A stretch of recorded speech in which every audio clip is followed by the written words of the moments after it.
Hello and welcome to the Brutal Iron Gym podcast, where our goal is to cut through the BS and deliver the brutal truth about topics related to health and happiness. So today's topic was requested by a listener. Thank you very much. And the topic is how to self-address muscle strains. So more accurately, what the person actually asked was, I want to know what I pulled in my back and how to fix it without having to see a doctor. So I know this person in person, and they're a bit of a smartass. So this might have actually been them just being kind of like a smartass. However, it's actually a really good topic. So if they weren't being a smartass, I apologize that I would automatically have assumed that of you. However, you know that you are a smartass, so it was probably a safe assumption on my part. So this is what you get when you're friends with me in real life. You just get picked on and made fun of. But you're also going to get some help. So for this person, what we're going to go through here is how to self-address kind of like aches and pains and strains and things where you're not sure what you did and it's kind of annoying you for a couple days and you want to see how you can fix it. And maybe you're putting off going to see the doctor, like in terms of like a chiropractor or like a physical therapist or something like that, because you're afraid of spending the money. So I am going to do that like disclaimer thing to where like if you do everything I tell you in this and all of a sudden it doesn't work and you find out like a month later you should have went to the doctor and there's a whole bunch of big problems now, don't blame that on me. Don't say, well, I listened to a podcast and this guy said I didn't have to go to the doctor. I'm not saying that. So please, please, please, if you can, and you have an annoyance that doesn't seem to be going away or it's rather severe, go see a chiropractor, go see a physical therapist, get somebody to look at it. Now, if you're stubborn like I am, and you don't like spending money and or you don't want to take the time, like take a half a day at work or whatever, to go get it addressed, and you don't think it's that big of an issue. So if it's not something that's really negatively impacting all of your life, it just kind of annoys you when you try to train, then that's kind of the stuff we're going to look at here.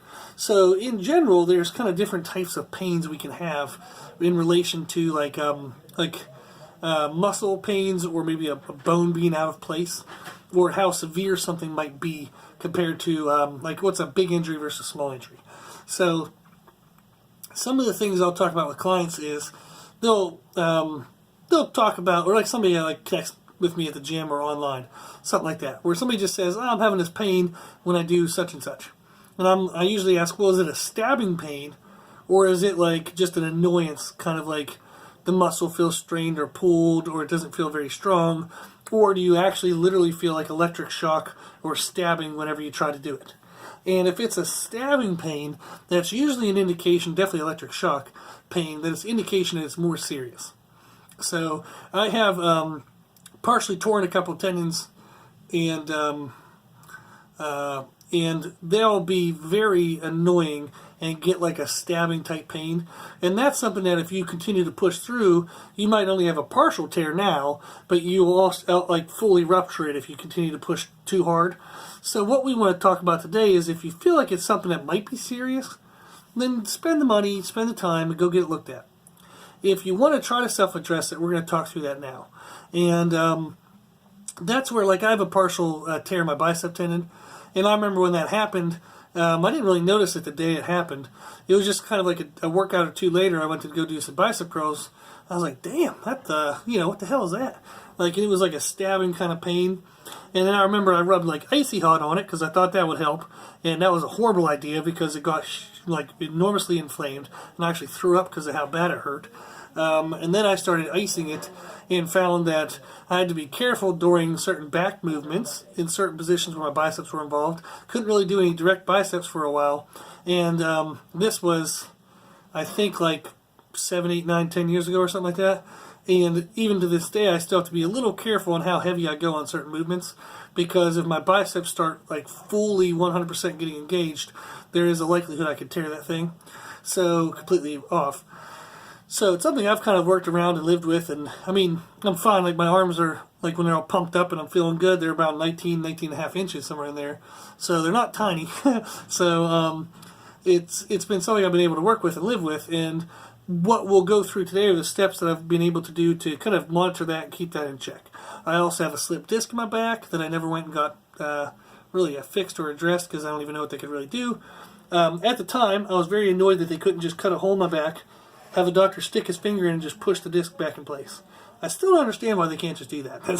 It just seems so much easier. So if you look down the scan, you can see all the discs in a row, in a row, in a row, then there's one sticking out. It's like they can just cut a hole, push that one back in place, and it should all be good, right? So, so I've had some things like that where I had to kind of work through some issues. I tore meniscus in my knee, my right knee. That took like 6 to 8 months to kind of get around and work through, but now it doesn't hold me back at all. I just kind of trained intelligently through the pain in the sense of what I'm going to explain to you guys in this podcast. But I have personally gone through this, and the reason why I like saying that is because I'm not telling you a list of information that I read out of a book and just regurgitating to you. So I 100% knew these things work. So, like when I'm actually, I am stronger than I've ever been in spite of all of my injuries. So I've torn my pecs, like had partial muscle tears a couple times, but that was all before I could bench 405, and I'm now up to benching 435. So I learned what my technique and kind of positioning problems were that were causing the issues. My muscular tightnesses that were causing the issues. So I was able to address them, fix them, and get stronger. So I've torn both my outer quads before, and that was back whenever I was struggling to try to get 495 for a single, and I've since then squatted 600 and 635 in reps. I've torn my hamstring before, came back, and I remember I torn a hamstring back when my deadlift max was 635, and I'm now up to 700.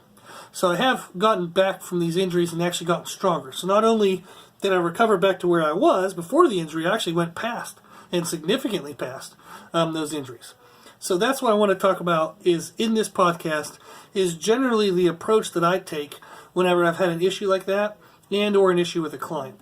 So one of the specialties I do is taking on people who've previously had injuries, and they kind of almost had to give up training, but through a friend of a friend of a friend, they got told about me, and then we've helped them. So I have some people who at one point in time thought they had to give up strength training, and now they're, hold state and national records. I have people who have had muscle tears and all these other odds and ends, and we still go do aesthetic shows. And there's ways to kind of fill out the muscle in certain angles. You can also pose to different positions at different angles to where you can hide some things, hide some discrepancies, a little bit of differences from side to side. So there's always ways to move forward. It just sometimes isn't a really fun way. So, okay, enough of me chit-chat. Let's get to work here. So, now, if you're going to address the pain, the first thing you have to do is to avoid annoying the crap out of your body. So if you have an irritation due to a certain muscle or a certain position, you have to eliminate or avoid irritating that thing. So this goes with both in the gym and out of the gym. So when I had the worst my back injury ever was when it was coincided with some muscle tears I had in my lower back and my legs. And my back was inflamed and in pain for 14 months every single day, all damn day. All damn day. And some of the most annoying things to my back that hurt the worst and kept re-aggravating my injury was getting in and out of my car. So getting in and out of my car would piss off my lower back so bad. And then when I would try to reach around with my right hand to grab my seatbelt. So for our foreign listeners, we sit on the left side of the car.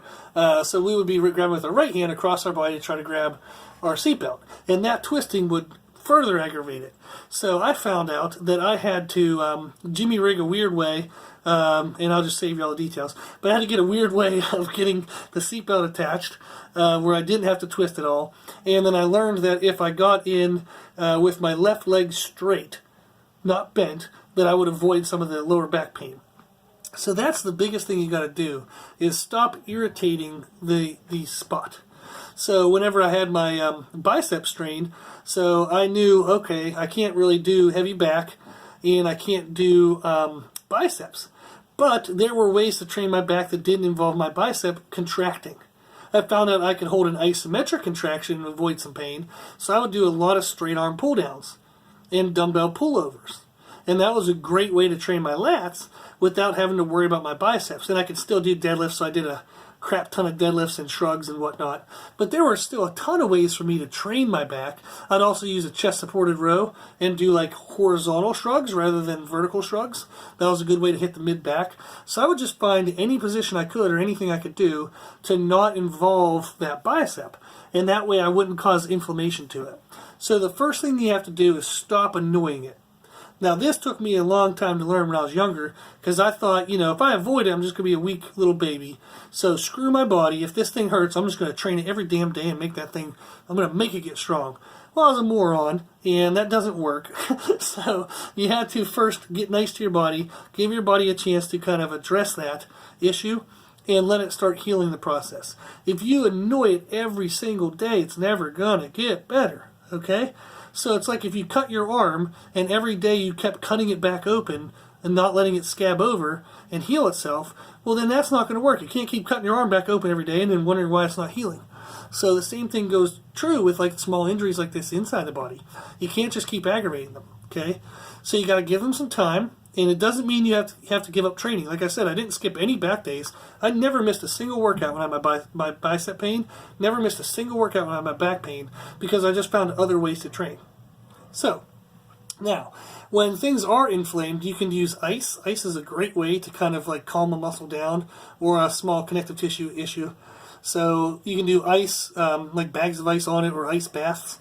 You can use NSAIDs like ibuprofen and whatnot, but I'm not a big fan of that because it kind of, if you can learn how to train pain-free without NSAIDs, that's healthier and a better thing to do than to try to take the NSAIDs and then just try to like mask the pain as you still train in improper manners that would be underlyingly causing the problem, but you're relying on the NSAID to kind of mask the problem.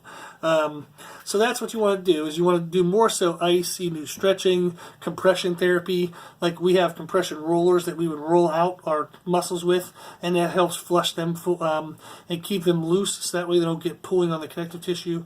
So we're just trying to, like, when you use the muscle, it's going to get like a buildup of lactic acid and kind of like a pump. You want to kind of like smush that pump back out as quick as you can. So that way you don't have a lot of blood kind of pooling into that area and annoying the tissues. So that will be the first thing, is try to reduce the amount of annoyance and irritation you cause to the injured area. So anything and everything inside the gym and outside the gym, find a way to minimize annoying it. And what you would want to do is get down to as little annoyance as possible, ideally being 0 times a day. So if you can annoy it 0 times a day, it's going to heal a lot faster. Now, if you can't get it down to 0, just get it less than, like, just control everything you can control, and if there's something outside of your control, then, I guess it's just going to be it. So, but get the number of times you annoy it per day down to the minimalist amount. That's going to be your first goal. Okay? Now, the next goal we have is, once we have that in place, once we've kind of figured out how to avoid annoying the crap out of the injury or the issue, and then once we have the annoyances down to the lowest amount possible, then we want to find, okay, like that might take, like, say, a week or 2 weeks, and you might realize we want to essentially get to the point where it only gets annoyed when we try to annoy it. So, for example, if my bicep feels fine most of the day, but if I go pick up a dumbbell to try to do a bicep curl, my bicep hurts, well, then that's where we want to get. So get where, if it's a lower back injury, I want to get to where I can tie my shoe. I want to get to where I can put my pants on. I can do anything I need to do. But if I went and tried to do a deadlift, it would get annoyed. So we want to have it where the annoyance only happens whenever we want it to happen. And that's going to be through irritation and avoidance. So stop doing things that annoy it. You want to try to take care of annoyance anytime it comes up. So anytime it gets inflamed, put ice on it, stretch it, compress it, press the area. There's also stretching routines. Like we have a hip stretch routine that would be great for any lower back injuries. So shoot us an email if you'd like that. So you want to try to find ways to keep all of the musculature around your annoyance, like above and below your annoyance, left and the right, all that muscle tissue full range of motion, full health, so that way it doesn't pull on the area that you're trying to heal up. So that'll be the first thing, is when it gets inflamed, take care of that immediately. Stop doing things that cause inflammation, even if you have to find weird ways of doing that. So Hell, if you can't put your socks on, just start wearing Crocs and sandals. So I remember one time I had a bad shoulder problem, and I couldn't wear t-shirts, so I just wore button-down shirts everywhere. And yes, I would come to the gym to train clients in a button-down shirt, and they all knew why, because I was trying to fix my shoulder, but they didn't really care, and they weren't going to make fun of me because I was standing there getting to train them, so they were happy about that. So I looked like an idiot in like a flannel button-down, but who the hell cares? They were getting their workout, I was getting my shoulder healthy. So it was worth it. So once you have the avoidance of the irritation and annoyances and all that stuff under control, you want to then make sure you regularly, routinely stretch around the area, and you want to add non-loaded movements. So these would be movements that do not have resistance to them other than maybe body weight or really lightweight. So an example of this is like lower back injury. You know, can I do body weight squats? Can I do stiff leg deadlifts just under my body, like a single leg stiff leg deadlifts, body weight squats? Can I do, if I have a shoulder issue, can I get to the point where I can just hold a plank? So you want to find exercises that are non-loaded or very, very, very ridiculously light-loaded movements, and get your body moving through a range of motion that involves the injured area. So if it's a shoulder problem, can you grab like a broomstick and do overhead presses and work on good positioning? Can you work that muscle and joint through a full range of motion, again, without causing any irritation or annoyances? So you want to find movements that work the area you're trying to heal, but work it in a manner that doesn't cause inflammation, doesn't cause annoyance. So you want to find those movements. And again, if it's lower back injury, maybe you can't reach and touch your toes, but you can mimic an RDL, a Romanian deadlift. If you don't know what that is, Google it. But you can mimic a Romanian deadlift and just go through that motion. Sit back into the hamstrings and glutes, keeping your abs braced and tight, and that way you can learn how to move better without hurting your lower back. So I remember when my lower back was maximally annoyed during those 14 months, anytime I'd pick up a 45-pound plate to help a client, like load a machine, that thing would get annoyed. So I learned I had to physically face towards the 45-pound plate. I'd have to breathe in, contract my abs, I'd bend from my knees, and then I would be in waist, and I'd be able to, in hips, so knees and glutes. And I'd be able to pick up the 45-pound plate and put it on the machine, but I had to be mindful of being abdominally braced and lifting through my thighs and glutes, not just pulling through my lower back. So you have to work on the quality of movement. So can you keep the injured area protected? Can you move in correct pathways and healthy pathways? So once you can do that under body weight loaded things, then you'd be ready for loaded activities. So resistance activities against weights or bands, some type of resistance. Then, when you're ready for that, you want to pick the smallest lightly loaded movement that challenges your area. So again, if it's lower back, maybe I'd do some like RDLs against mini bands, which are little short, like 6-inch long loops that you can put like under your toes. You grab with your hands and try to do like RDLs against these mini bands. Or maybe you can deadlift against a regular barbell, just empty, 45-pound bar. If you're doing overhead presses, we have a 25-pound bar in our gym for training uses. So can somebody overhead press the 25-pound bar without any pain? So you want to get to lightly loaded movements that give you feedback if you're in improper positions. So if you don't correctly abdominally brace, maybe that causes a little bit of a pain in the area you're trying to heal. So you want to go ahead and pay attention to what those cues are. So if you notice every time you brace your abs, the pain goes away, well then that's your cue. You better start bracing your damn abs. Maybe if you're doing a squat, and if you make sure that you push your knees outwards and actually involve your glutes, not just squatting through your quads and hamstrings, but you rotate your knees out. Maybe you have to find the correct positioning. So maybe you don't stick your butt back far enough. Maybe your knees just kind of shoot forward. You have to work on the technique and the quality of the movement that you choose. And you have to find pathways and body bracing positions that reduce pain. Okay? So another thing that can be involved in this is while you're doing these lightly loaded movements, you want to work on very small progressions. So maybe the first workout or two, you just try to find a healthy way to move. Maybe the next workout, you just add 1 rep per set. So if the first workout you did 3 sets of 10, now you're going to do 3 sets of 11. Maybe the next workout, 3 sets of 12. Then once you're doing enough reps, maybe you just add 2.5-pound plates on each side of the movement, and you restart your rep progression from there. So the idea is to take very small progressions under kind of lightly loaded movements that give you feedback.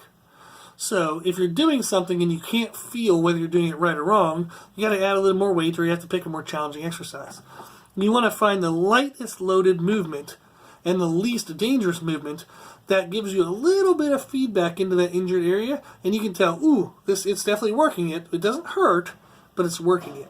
Those are the movements you want to find. So what they help you do is they'll help give you feedback on your positioning, and you can find the best positioning that's healthiest for that movement. Now, once you progress through that, you can then go into bigger movements and even retest the one that caused the problem. So if you hurt your back deadlifting, you would now be ready to go back and deadlift. But before you do that, you want to check your technique on those movements.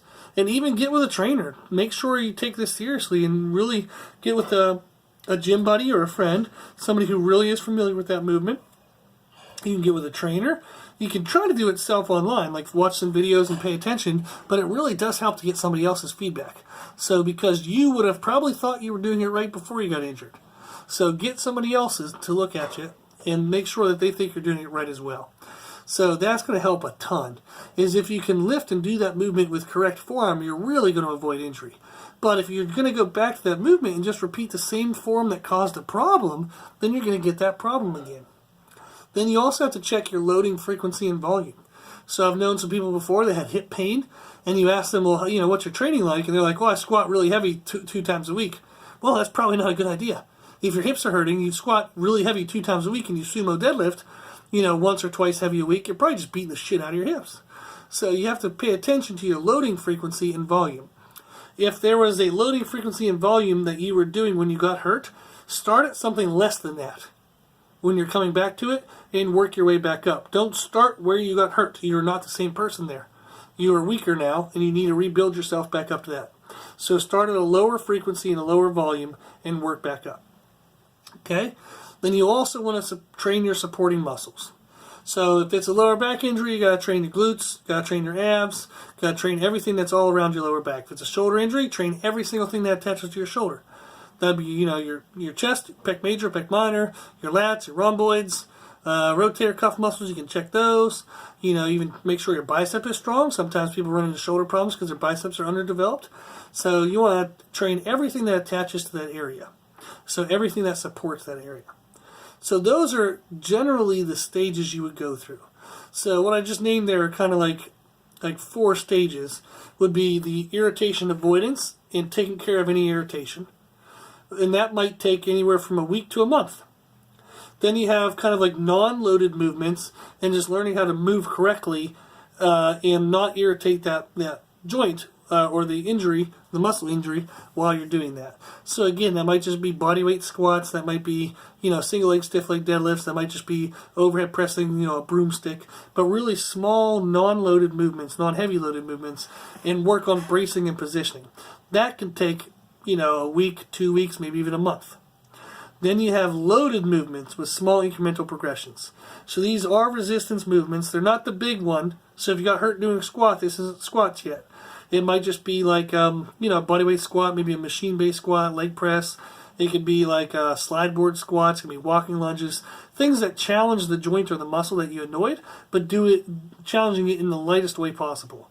So that way you don't risk a big injury if something goes slightly wrong. You want to find a movement that gives you feedback if your positioning is wrong. You can kind of sort of feel the area being worked, but not injured right away.